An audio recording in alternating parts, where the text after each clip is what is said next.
मुराद अली मोहम्मद साहब। मुराद साहब, अस्सलाम वालेकुम। वालेकुम अस्सलाम। आपका बहुत बहुत स्वागत है। जी, मुझे बड़ी खुशी हुई आपके साथ बात करने में। मुराद नाम हमने लिया तो हमारे जहन या देखने वालों के जहन में सवाल होंगे कि हमने मुराद नाम आपका क्यों ले लिया। मौजूदा वक्त में इस तरह के नाम लिए नहीं जाते हैं, आपको लगता है? क्यों नहीं, बड़ा एक कॉमन सा नाम है और फ़िलहाल हम मुराद अली मोहम्मद साहब से वार्तालाप कर रहे हैं क्योंकि एक फ़िल्म हाल ही में आने वाली, इसका नाम है मुल्क, जिसमें हम सब हैं और मैं मुराद अली मोहम्मद। संयोग ऐसा है कि उस पीरियड में हिंदुस्तान के भीतर कई आवाज़ें ऐसी आ रही थी जिसमें मुराद अली फिट नहीं बैठते हैं। ये पेरेनियल प्रॉब्लम है। ये हमारा प्रॉब्लम जो है मुराद अली साहब का, ये तो अरसों से चले आ रहा प्रॉब्लम है और इसे एड्रेस करना तो बहुत ज़रूरी था। अच्छा, हम लोग के चारों तरफ कुछ तस्वीरें हैं जी। उस तस्वीर में एक तस्वीर और है, हम तो सामने भी मुल्क पे हम आते हैं, लेकिन इस मुल्क की तस्वीर के ठीक अब आपके पीछे जो तस्वीर है ये कपूर हवेली की तस्वीर है, पेशावर। जी हाँ। कुछ देख के महसूस होता है? मैं वहाँ जा चुका हूँ पेशावर। जब 1990 में गया था तो मैंने विज़िट की थी वो जगह। हाँ। और हमें बताया गया था ये हवेली है जहाँ मेरे पिताजी, वहाँ उनका जन्म हुआ था, मेरे दादा, मेरे परदादा। मुझे सिर्फ एक बात का, मुझे एक सवाल का मुझे जवाब नहीं मिल रहा था कि मैं जानता हूँ कि मेरे जो बाप दादा जो थे, परदादा, वो अमीर लोग नहीं थे, बहुत कॉमन पीपल थे। तो हवेली उनकी होना, ये मुझे कभी समझ में नहीं आया। वो हवेली के हकदार कैसे हो गए? क्योंकि वो बेचारे गरीब आदमी थे, पुलिस सर्विस में काम करते थे। हाँ। या तो उस वक्त में बहुत कम पैसों में हवेलियाँ बनती थी तो उन्होंने बना ली होगी अपने बच्चों के लिए, या तो कोई और कारण से किसी से लोन लेके बनाई होगी। बट ये हवेली है वो इलाका जिसे कहा जाता है किस्सा खवानी, ऐसा कुछ नाम है, किस्सा खवानी। हाँ। और उसके मायने होते हैं the street of story tellers, मतलब जो कहानीकार रहते हैं। हाँ। कहानियाँ बनाते हैं। और देखिए क्या होता है कि राज कपूर साहब वहाँ पैदा होते हैं और वो कहानियाँ कैसे बुनते रहे अपनी ज़िंदगी में, फिल्म कैसे बनाते रहे। वो वहाँ के ही हैं, उसी इलाके के, पेशावर के जो नाम था किस्सा खवानी, और ऐसा कुछ नाम है। अब दोबारा जाने की इच्छा होती है पेशावर? बिल्कुल होती है साहब, बहुत होती है। बिकॉज मैं अपने बच्चों को दिखाना चाहता हूँ कि ये हमारा वो पुश्तैनी घर है कि यहाँ से हम सब ने, हम तो हमारी पैदाइश तो मुंबई की है जी। हमारे जी, ये जो हमारी ये जो लेकिन मेरी माता जी, मेरे पिताजी सब पेशावर के, वो उनकी पैदाइश है। और ये नस्ल ये यहाँ तक ही है, आगे तो जाएगी नहीं। तो एक मौका अगर मिला इस ज़िंदगी में तो जाएंगे, अगर नहीं मिला तो यही सोचेंगे कि अभी रणबीर और रणबीर के बच्चे, कभी उन्हें मौका मिले तो वो ज़रूर जाके देखना कि हमारी शुरुआत इस जगह से हुई। आप रणबीर के बच्चों पर आ गए, हम उस पर आए हैं। उससे पहले ऐसा क्यों आपको लगता है कि मौका नहीं मिलेगा? देखिए साहब, इसके बड़े कारण हैं। मैं ऐसा समझता हूँ कि मैं अपने आप को बहुत खुशकिस्मत समझता हूँ कि मेरी पैदाइश इस वक्त और ऐसे वक्त में हुई है जब मैंने देखा कि रूस और चाइना, उन्होंने क्या कहते हैं, डेमोक्रेसी अपना ली, कम्युनिज्म छोड़ के। मैंने देखा कि साउथ अफ्रीका में एपार्थाइड को एबॉलिश किया गया, जहाँ ब्लैक और वाइट्स के बीच में बीच में अंतर तो था। मैंने देखा कि ईस्ट और वेस्ट बर्लिन की दीवार गिरा गई। ईस्ट और वेस्ट बर्लिन की दीवार गिरा के उन्होंने अपने आप का समझौता किया। मैंने देखा ये कि ट्रंप ने जाके साउथ कोरिया में जाके न्यूक्लियर आर्मामेंट के बारे में, या उन्होंने पूरा एक समझौता किया वहाँ। हम 71 साल से क्या किया जा रहे हैं? हम क्यों नहीं अपनी दोस्ती कर सकते हिंदुस्तान और पाकिस्तान के बीच में? क्या है मसला, क्या है? कश्मीर का मसला विल बी ऑलवेज पेरेनियल, ना हम कभी देंगे ना उन्हें कभी मिलेगा, और वो मांगते ही रहेंगे। ये मुश्किल हालात सिर्फ मेरे ख्याल से पाकिस्तान के नज़रिए भर का नहीं है। दिलीप साहब का नाम यूसुफ था जी, वो दिलीप कुमार हो गए। रहमान का नाम दिलीप था, वो रहमान हो गए। बॉलीवुड एक ऐसी जगह है जहाँ पर फ़र्क नहीं पड़ता है, कोई किसी कौम का हो, किसी जाति का हो, लेकिन देश के भीतर फ़र्क पड़ता है। और जब फ़र्क पड़ता है और आप एक ऐसी फिल्म लेकर आते हैं जिसका नाम ही मुल्क है जी, और चाहे अनचाहे जब ये मुल्क नाम लोग के जहन में आएगा तो मेरे ख्याल से लोग मौजूदा वक्त को देखेंगे, इससे आप इनकार नहीं कर पाएंगे जी, हमारा इशारा और इरादा वही है कि लोग देखें। हाँ जी, देखें और फिर अपना वो जजमेंट करें।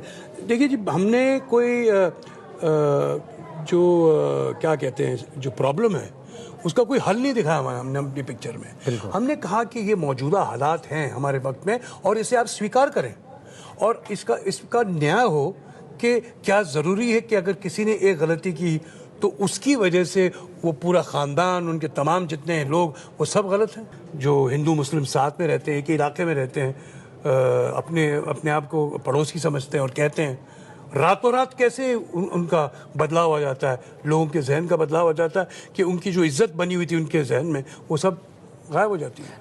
ये स्थिति ऋषि साहब आपके साथ ही हमने देखा है कि आप बहुत बेबाकी से चीज़ों की बात करते हैं, लेकिन वो सिर्फ आपकी बेबाकी है या एक दबाव है समाज का, जिसमें हमने देखा शाहरुख खान खामोश हो गए, आमिर खान खामोश हो गए एक वक्तव्य के बाद। एक ऐसा उन्होंने वक्तव्य दिया, एक कंट्रोवर्सी होती है और उनकी खामोशी आ जाती है, वो कुछ नहीं बोलते हैं। तो ये लाभ हमें और आपको है कि हम लोग मुस्लिम नहीं है इसलिए बोल पाते हैं, या जो मुस्लिम है उनके साथ एक खौफ है? खौफ नहीं कहूँगा।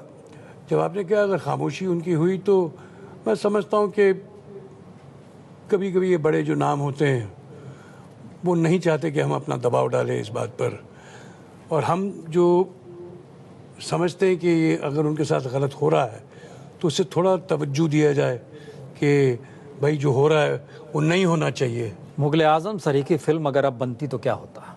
क्या होता? उसकी पहले लिखावट कौन करता? वो ऐसे को जो शब्द, ऐसे डायलॉग कौन लिखता? बॉबी फिर से बन सकती है, क्यों नहीं? बॉबी तो रोज़ बनती है, रोज़ कोई ना कोई अपनी फटफटी चला के लड़की को लेके भाग जाता है, लव जिहाद में फंस जाता है। नहीं, अभी बहुत उस वक्त तो हमें भी बड़े प्रॉब्लम हुए थे, लेकिन फिर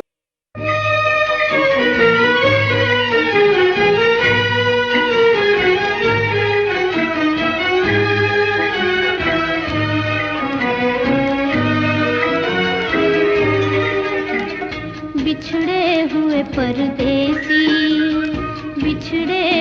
परदेसी एक बार तो आना तू, जब आँख मिलाई है नजरें न चुराना तू, बिछड़े हुए परदेसी।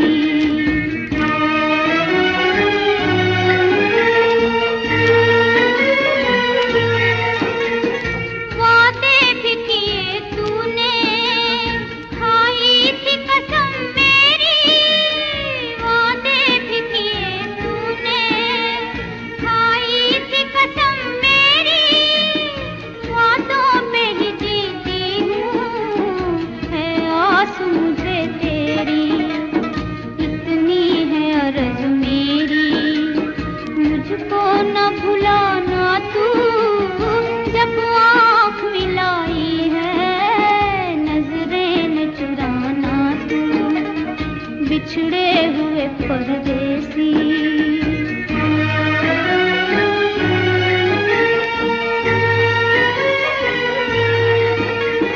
दुनिया मुझे छीने हैं, सपने मुझे घेरा है, दुनिया मुझे छीने हैं, सपने मुझे घेरा है, और मेरी ज़ुबां पर तो बस नाम ही तेरा है,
जिंदगी में हरदम रोता ही रहा हूँ, मैं जिंदगी में हरदम रोता ही रहा हूँ, रोता ही रहा हूँ, तड़पता ही रहा हूँ, मैं जिंदगी में हरदम रोता ही रहा हूँ,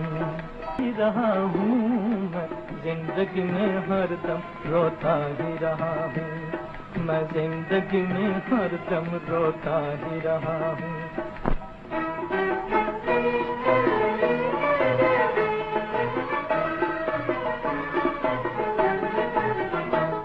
आई न मुझे रास मोहब्बत की फजाएं, आई न मुझे रास मोहब्बत की फजाएं, शर्माई मेरी आँख से सावन की घटाएं, शर्माई मेरी आँख से सावन की घटाएं, लहरों में सदा